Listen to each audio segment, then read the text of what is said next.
Tingko po ha, ang mga kapatid po sa iglesia ay naghahanda na magsagawa po ng rally.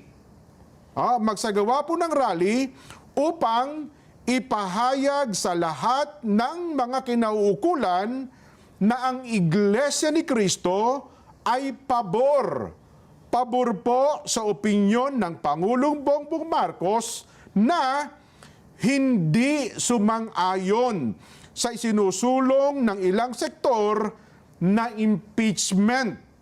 Dahil maraming problema ang ating bansa na dapat pong unahin ng ating pamahalaan. Ang Iglesia ni Cristo po ay para sa kapayapaan. Ayaw namin, ayaw po natin sa anumang uri ng kaguluhan na manggagaling sa kanino mang panig. Ngayon pa lamang po, mga kababayan, ay nag-oorganisa na po ang mga lokal sa buong iglesia para magkaroon ng mga malalaking pagtitipon.